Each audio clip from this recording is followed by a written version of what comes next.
65세 이상 노인에게 권장되는 예방접종에 관한 설명으로 옳은 것은 1. 폐렴구균은 매년 1회 접종한다. 2. 인플루엔자는 매년 2회 접종한다. 3. 백일에는 10년마다 접종한다. 4. 파상풍은 1회 접종했다면 10년마다 추가로 접종한다. 5. 대상포진은 과거에 홍역을 알았다면 접종할 필요가 없다. 정답 4번이죠? 우리 10년마다 파디하자고. 파상풍과 디프테리아는요 10년마다 접종을 합니다. 1번 폐렴구균은 매년 1회 접종한다? 폐렴구균은요 65세 이상이라고 한다면 한 번만 맞으면 되는 거예요. 인플루엔자는요 1년에 한 번 매년 접종한다. 100일에는 10년마다 접종해요? 그건 아니고요. 디프테리아, 파상풍 100일에를 접종하고 나서 이후에 10년마다 맞는 것은 파상풍과 디프테리아고요. 100일에는 더 추가 접종하지 않아도 됩니다. 대상포진은요 과거에 수두를 앓았었던 사람이 생기죠. 대상포진 바이러스. 그래서 대상포진이 걸리면 항바이러스제를 먹고요. 피부과를 가셔야 돼요. 대상포진은 65세 이상이라면 한 번만 접종을 하면 됩니다. 대상포진 예방주사 얼마예요? 한 40 얼마. 꽤 비싸더라고요. 하지만 이것도 건강이 좋을 때 맞으셔야지 컨디션 안 좋을 때 대상포진 예방접종 맞잖아요. 대상포진 걸리실 수도 있어요. 대상포진 내가 막 허리가 많이 아픈 것 같아, 끊어질 것 같아, 이런 경우에도 대상포진일 수 있거든요. 여러분 무조건 허리가 아프고 무릎이 아프면은 그냥 관절염이 아니에요. 여자분들은요 이 브레이저 라인이 있는 그 라인 쪽에 수포가 생기는 경우를 제가 많이 봤습니다. 허벅지 또 얼굴 쪽에 약간 빨갛빨갛한 이렇게 수포가 올라오면요 이거 대상포진을 빨리 알아채시고 피부과를 가셔야 돼요. 우리 10년마다 파디하자고. 상품과 디프테리아는요 10년마다 맞아요. 다음에 해당하는 성희롱 유형은 외모에 대한 성적 비유, 성적 관계 회유. 이거 뭘로 한 걸까요? 말로 한 거죠? 1. 시각적 성희롱, 2. 언어적 성희롱, 3. 육체적 성희롱, 4. 사회적 성희롱, 5. 위계적 성희롱. 정답은요? 2번 언어적 성희롱입니다. 시각적인 성희롱은요 눈이 버려요. 음란한 사진을 보여준다 또는 특정 신체 부위를 고의적으로 노출했다 하면은 시각적 성희롱이죠. 언어적 성희롱 뭐 있을까요? 야한 농담, 성적인 정보 유포, 음란한 농담, 외모에 대한 성적인 비유나 평가, 성적 관계 회유, 이런 거 다 언어적 성희롱입니다. 그럼 이거 뭘까요? 과거의 성관계 사실을 묻는다. 이것도 언어적 성희롱이고요. 회식 자리에서 옆에 앉아서 술 좀 따라봐 이랬어. 이것도 말로 했죠? 언어적인 성희롱이 되겠어요. 육체적인 성희롱은요. 스킨십이 닿아야 돼요. 신체가 접촉돼야 됩니다. 입맞춤, 신체 일부를 밀착하거나 잡아당김, 이런 것들이 육체적인 성희롱이에요. 눈이 버렸으면 시각적 성희롱, 접촉을 했으면 육체적인 성희롱, 말로 했어? 그러면은 언어적 성희롱이 되겠어요. 요양보호사가 지켜야 할 직업윤리로 옳은 것은 직업윤리 문제에 2문제 정도는 꼭 나오고 있습니다. 1. 대상자와 상호 대등한 관계임을 인식한다. 2. 계획된 것보다 시간을 늘려 서비스를 제공한다.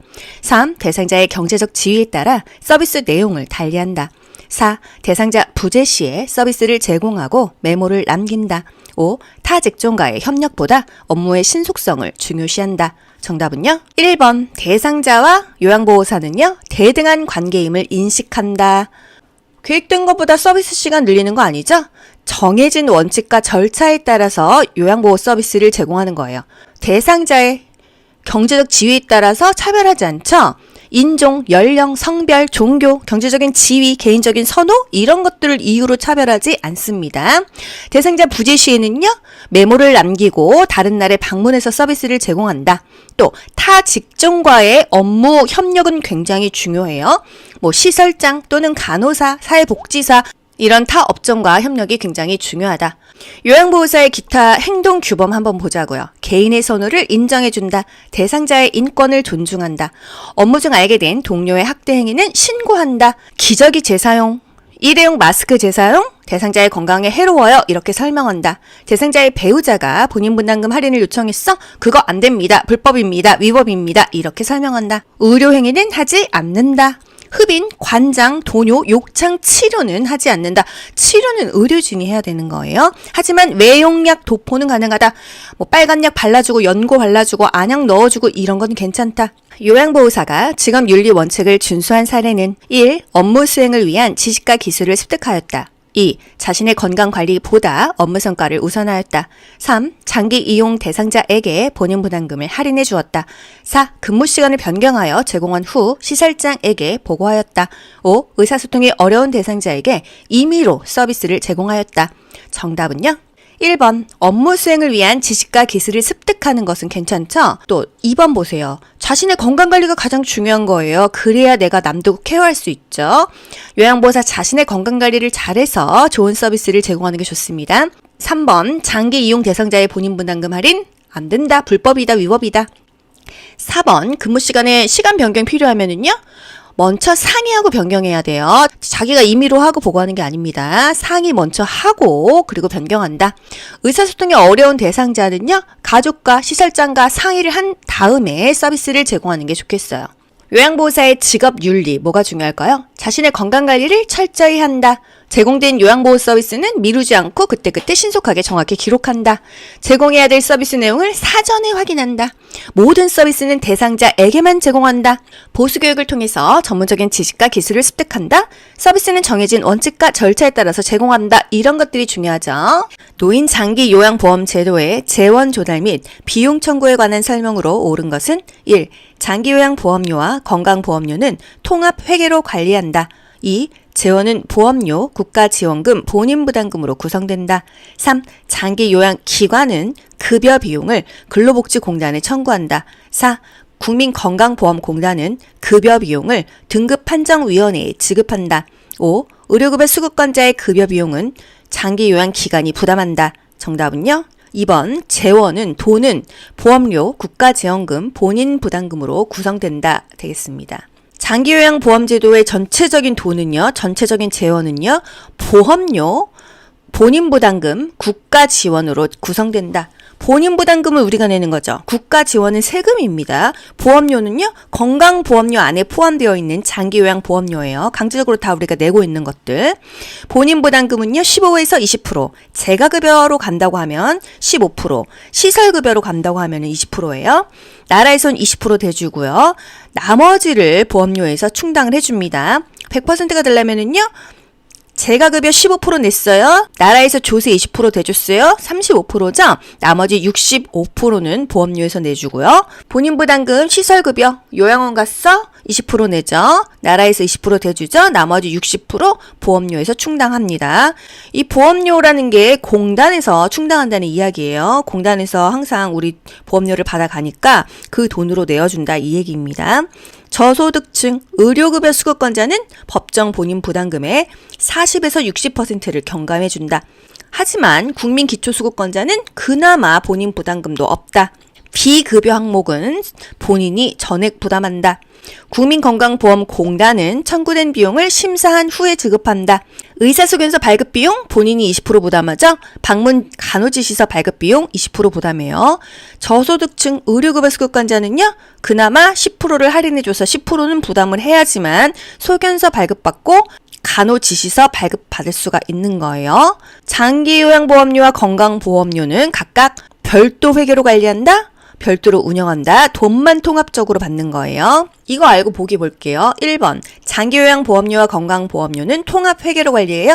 통합 징수한다. 하지만 회계는 별도이다. 아시겠죠? 2번 재원은 보험료, 국가지원금, 본인부담금으로 구성된다. 맞죠? 3번 장기요양기관은 급여 비용을 어디다 청구해요? 공단에다 청구해야지 보험료를 받죠. 4번 국민건강보험공단은 급여 비용을 등급판정위원회에 지급하나요? 장기요양기관에 지급해야죠. 국민건강보험공단은 서비스 그 비용을 요양원 또는 주야간보 이런 데다 지급해야 되잖아요. 그게 바로 장기요양기관입니다. 5번 의료급여 수급권자의 급여 비용은 장기요양기관이 부담하는 거 아니죠? 본인이 내는 거예요. 저소득층 의료급여 수급권자 법정 본인부담금의 40%나 60% 내야 되고요. 의료급여 수급권자 서비스 비용 본인 부담금의 40%에서 60% 내야 되고요. 의료급여 수급권자 의사소견서나 방문간호지시서 발급비용 10% 내야 됩니다. 노인장기 요양보험 표준 서비스 중에서 일상생활 지원 서비스 내용에 해당하는 것은 일상적인 생활이에요. 밥 먹고 청소하고 빨래하고 그게 바로 일상적인 생활이죠. 1. 세탁, 2. 체위 변경, 3. 편지 대필, 4. 병원 동행, 5. 의사소통 도움. 정답은요? 1번 세탁이 되겠습니다. 체위 변경은 신체 활동 지원 서비스고요. 편지 대필은요, 정서 지원 서비스. 병원을 동행한다, 개인적인 활동을 지원해주는 서비스죠. 의사소통 도움은요, 정서 지원 서비스가 되겠어요. 일상적인 생활을 지원해주는 서비스, 집안일, 취사, 청소, 정돈, 세탁, 장보기 이런 것들이 일상생활 지원 서비스가 되겠습니다. 요양보호 서비스를 제공할 때 대상자의 상태 변화와 약 복용 여부를 파악하는 요양보호사의 역할은 상태 변화를 관찰해야겠죠? 1. 옹호자, 2. 관찰자, 3. 중개자, 4. 정보 전달자, 5. 동기 유발자. 정답 2번 관찰자 되겠습니다. 옹호자는요, 소외되고 차별받는 대상자를 위해서 대상자 입장에서 편들어주고 지지해준다, 지켜준다. 정보 전달자는요, 대상자의 어떤 상태나 정보를 전달해줘야 돼요. 누구한테? 의료기관 또는 시설장, 같이 업무 보는 사람들, 그런 것들을 전달해줘야 되겠습니다. 동기유발자? 아유, 잘하시고 계시네요. 대상자가 능력을 최대한 발휘하도록 동기를 유발하면서 지지해주는 거예요. 관찰자의 역할, 관찰한다, 살핀다, 확인한다, 파악한다. 이런 서술어를 보세요. 대상자의 맥박, 호흡, 심리적인 변화를 살핀다. 대상자의 신체적인 증상과 심리적인 변화를 확인한다. 상태 변화를 파악한다. 약 복용 여부를 파악한다. 이런 것들이 관찰자의 역할이겠어요. 대상자의 이 것만 살피는 게 아니라 심리적인 변화까지, 질병 변화에 대한 증상까지 다 살펴준다. 관찰자의 역할이다. 다음 상황에서 시설 대상자가 침해받은 권리는 대상자의 휴대전화 사용을 제한했다. 시설 방문을 왔다며 외부인이 대상자의 방에 불쑥 들어와 사진을 찍고 나감. 휴대전화 사진 하면 딱 나와야 돼요. 그쵸? 1. 차별받지 않을 권리. 2. 신체 구속을 받지 않을 권리. 3. 사생활과 비밀 보장에 관한 권리. 4. 종교적 신념의 자유에 관한 권리. 5. 시설 정보에 대한 접근성을 보장받을 권리. 우리가 키워드만 알고 답을 딱딱 찍을 수 있어야 됩니다. 그래야 정해진 시간 안에 완벽하게 문제를 풀어낼 수가 있어요. 휴대전화, 사진, 사생활 이렇게 연결하시는 거예요. 사생활과 비밀 보장에 관한 권리예요. 외부 방문자가 맘대로 사진을 찍고 불쑥 들어온다? 이거 사생활 보장 안 되는 거죠. 나 막 속옷 갈아입고 있는데 갑자기 들어와. 큰일 나죠. 허락받지 않은 사진 촬영, 도찰하는 거 안 되겠죠? 사생활과 비밀 보장에 관한 권리에 위배되는 행동이에요. 가족이 일방적으로 전기와 수도를 끊어 대상자의 생존을 위협하는 노인학대 유형은 1. 자기방임, 2. 경제적 학대, 3. 정서적 학대, 4. 신체적 학대, 5. 언어적 학대. 정답은요? 4번 신체적인 학대가 되겠습니다. 자기 방임은요, 노인 스스로 자기 자신을 놔버리는 거예요. 경제적 학대는요, 노인의 자산을 동의 없이 사용하거나 부당하게 착취하는 것들이죠. 정서적 학대는요, 정서적으로 고통 주는 거예요. 노인에게 비난하고 모욕하고 협박하고 위협하는 거요. 신체적인 학대 볼게요. 방임하고 좀 다른 부분이 있어요. 신체적인 학대는요, 생존 유지에 필요한 약물을 단절하든지 기본적으로 가스, 난방, 전기, 수도 등의 이런 생존 유지에 필요한 장치를 단절하는 것이 육체적으로 고통을 주잖아요. 신체적인 학대가 되겠습니다. 노인의 거주지를 통제해요. 집 밖으로 못 나가게 하고 집 안으로 못 들어오게 한다. 이게 가장 대표적인 신체적인 학대가 되겠고요. 전기 끊었어, 수도 끊었어. 대상자가 생존이 위협받고 있죠. 이게 신체적인 학대가 되겠습니다. 요양보호사가 고용기관으로부터 업무상 부당한 대우를 받았을 때 대처 방법은 1. 고용 상태를 유지하기 위해 묵인한다. 2. 장기요양요원 지원센터에 상담 신청을 한다. 3. 대상자의 가족에게 해결해달라고 요청한다. 4. 국민건강보험법에 따른 구제 방법을 알아본다. 5. 노인보호 전문기관의 법적 처리 방안을 알아본다. 정답은요? 장기요양요원 지원센터에 상담을 신청한다. 장기요양요원의 건강증진 또는 상담, 인력 지원, 복리 향상 이런 일들을 하고 있어요. 요양보호사의 임금 구성 항목과 취업 규칙을 명시하도록 규정해 놓은 법은 1. 근로기준법, 2. 국민건강보험법, 3. 산업안전보건법, 4. 사회보장기본법, 5. 산업재해보상보험법. 정답은요? 취업했어. 그 규칙 또 임금, 월급에 대해서 명시하는 것은요, 근로기준법이 되겠어요. 만약에 기준에 미치지 못하는 근로조건으로 정한 근로계약은 무효예요. 무효. 산업안전보건법은요. 다치기 전에 예방하는 법이고요. 산업재해보상보험법은요. 다치고 나서 돈이나 의료적인 것을 보장하는 법입니다. 다음 사례에 해당하는 노인복지 원칙은 건강한 노인이 은퇴 후 일자리 지원 교육 프로그램을 이수하고 소득을 얻을 수 있는 직장을 구하였다. 소득이 포인트입니다. 1. 독립의 원칙. 2. 존엄의 원칙. 3. 평등의 원칙. 4. 보호의 원칙. 5. 통합성의 원칙. 정답은요? 독립의 원칙이에요. 그 노인 복지의 원칙이 있어요. 국제연합 유엔이요. 노인을 위한 5가지 원칙이 있다 이렇게 정한 거예요. 독립의 원칙, 독립적으로 살아라 이거죠? 그러려면 어떻게 해요? 돈이 있어야 되겠죠? 일할 기회를 갖거나 소득이 있어야 한다. 이게 독립의 원칙이고요. 노인은 가능한 한 오랫동안 가정에서 살 수 있어야 된다. 이게 바로 독립의 원칙이에요. 요양원 가는 것보다 자기 집에서 사는 게 더 인간으로서 존엄성 있지 않나요? 소득이 있으면은요, 독립적인 인간으로 살 수가 있어요. 누구한테 기대지 않아도 되잖아요. 그쵸? 이게 바로 독립의 원칙입니다. 장기요양 인정, 신청 및 판정 절차에 관한 설명으로 옳은 것은 1. 장기요양 인정 신청서는 국민건강보험공단에 제출한다. 2. 대리인이 신청할 경우 요양보호사의 동의가 필요하다. 3. 교육을 이수한 장기요양기관의 직원이 방문조사를 한다. 4. 지방자치단체장이 장기요양 인정 등급을 최종 판정한다. 5. 요양보호사가 대상자에게 장기요양 인정서를 제공한다.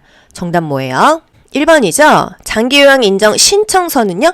공단에 제출한다 입니다.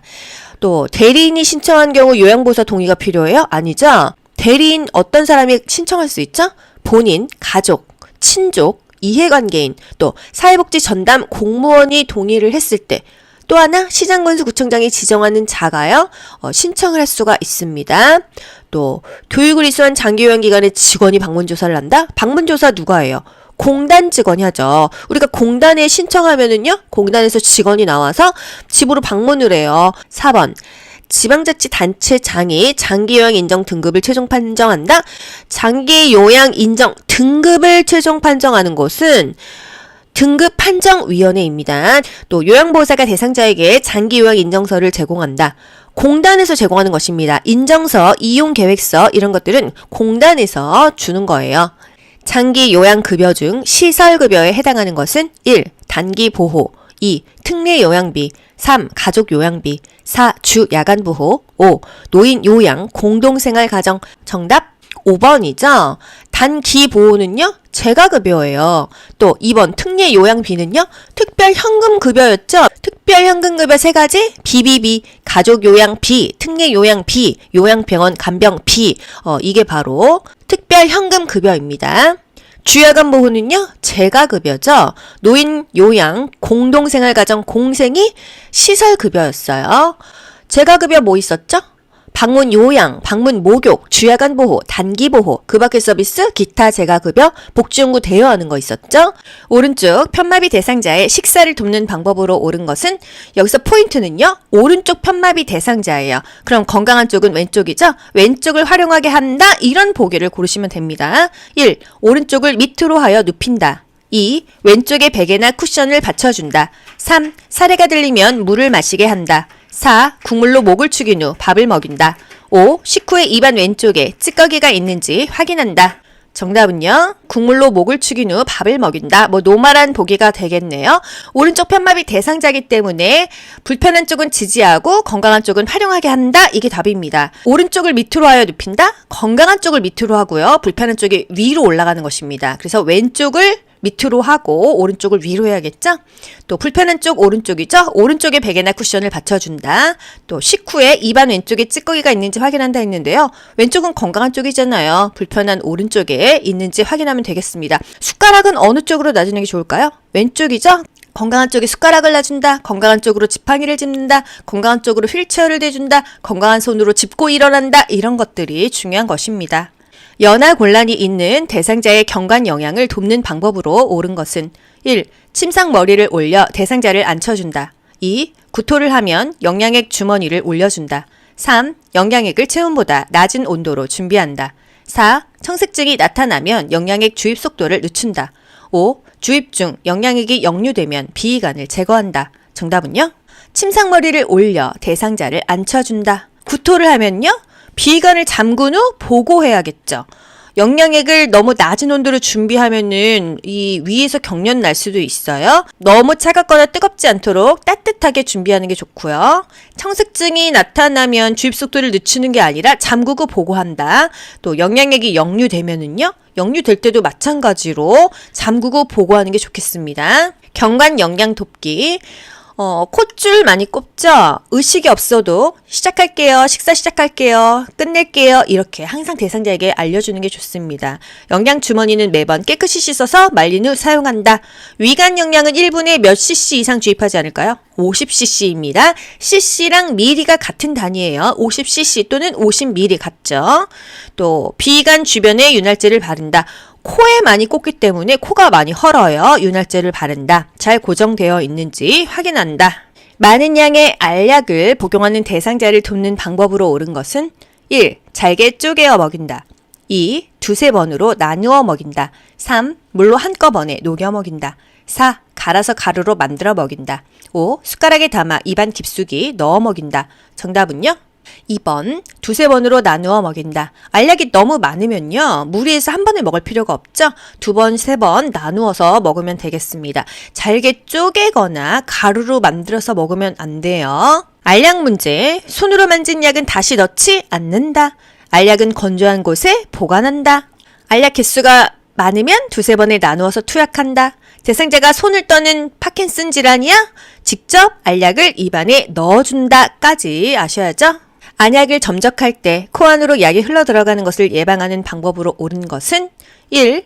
비루관을 지그시 눌러준다. 2. 상안검 안쪽에 거즈를 대어준다. 3. 점적 중간에 눈을 깜빡이게 한다. 4. 멸균솜으로 눈 바깥쪽을 눌러준다. 5. 하부 결막낭 4-5cm 위에서 점적한다. 정답은요? 1번이죠. 비루관을 지그시 눌러줍니다. 비루관이 어디예요? 이 눈과 눈 사이 콧등쯤 있잖아요. 이 콧잔등 여기를 지그시 눌러줘야지 이 안약이요. 이 코 안으로 흘러내려가지 않고 눈으로 흡수되는 거예요. 안약은요. 높이는 한 1, 2cm 위에서 투여하죠. 아래 결막낭이 뭐죠? 하안검이에요. 여기 중앙이나 외측으로 1, 2cm 위에서 투여하면 되겠습니다. 닦아줄 때는요. 안쪽에서 바깥쪽으로 닦아준다. 비루관을 눌러주는 이유는요. 안약이 코 안으로 흘러가는 것을 막기 위해서예요. 정맥 주사를 맞고 있는 대상자가 주사 부위가 붓고 아프다고 할 때 대처 방법은 1. 주사 바늘을 제거한다. 2. 수액 조절기를 잠근다. 3. 주사 부위에 온찜질을 한다. 4. 주사 맞는 팔을 심장보다 높게 한다. 5. 부어오른 부위를 알코올솜으로 눌러준다. 정답은요? 2번 수액 조절기를 잠근다. 일단 문제가 있으면요. 잠그고 보고하면 되겠습니다. 수액병은요. 심장보다 높아야겠죠. 그래야 중력에 의해서 우리 몸 안으로 들어가니까요. 하지만 우리 몸보다 항상 아래에 있어야 되는 건 뭐죠? 소변 주머니입니다. 소변이 내 몸으로 다시 들어오면 역류되면은요 염증 생기겠죠? 소변 주머니만 우리 몸보다 아래에 있고요. 수액병 또는 위관 영양액 우리 몸보다 위에 있어야 된다는 거죠. 문제가 있으면은요 잠그고 보고한다. 바늘 제거했어. 비비나요? 비비지 않는다. 왜? 피멍 발생되니까 비비지 않는다. 피멍 발생 예방을 위해서 지그시 누르고 절대로 비비지 않는다까지가 국가고시에서 원합니다. 노화가 건강하게 진행되기 위한 방법으로 적절한 것은 1. 자녀에게 의존하는 생활을 한다. 2. 사회적 관계망을 점차 좁힌다. 3. 수직적인 부부관계를 유지한다. 4. 지역 자원봉사 활동에 참여한다. 5. 만성질환을 민간요법으로 관리한다. 정답은요? 4번 지역 자원봉사활동에 참여한다. 자녀에게 의존하는 생활을 했나요? 아니죠. 노인은 노년의 삶을 스스로 책임질 수 있도록 노력해야 되는 거예요.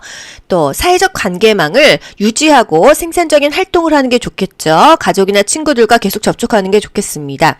부부간의 관계는요. 동반자로 전환이 되어야 돼요. 또 만성질환은 민간요법으로 관리하나요? 의사의 진료 후 치료해야 합니다. 요양보호사가 직업윤리 원칙을 준수한 사례는 1. 존칭을 생략하며 친밀감을 표현하였다. 2. 대상자로부터 서비스에 대해 물질적 보상을 받았다. 3. 대상자에게 자신의 힘든 상황을 하소연하였다.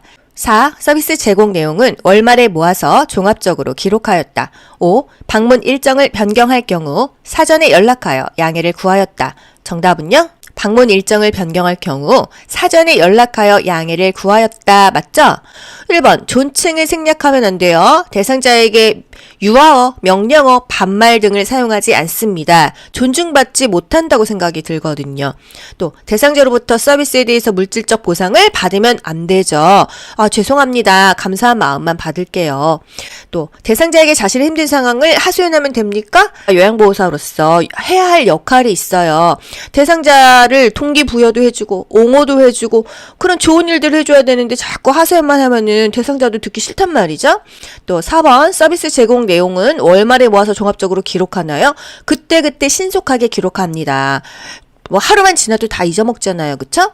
방문 일정 변경하려면은요, 항상 그 미리미리 양해를 구해줘야겠어요. 수근간 증후군에 관한 설명으로 옳은 것은 1. 밤에 통증이 완화된다. 2. 손을 털면 저림과 통증이 완화될 수 있다.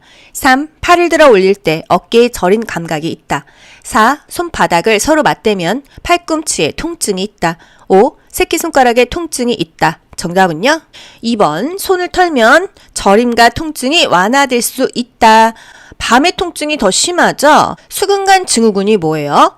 정중신경이라는 게 손으로 지나가는데 이 손목의 관절이 좁아지거나 이 속의 압력이 증가해서요. 신경이 자극되면은 통증이 나타나는 것입니다. 손목 통증이 수근간 증후군이에요. 손을 털면요. 조금 덜 아프다. 저림과 통증이 완화될 수 있다고요.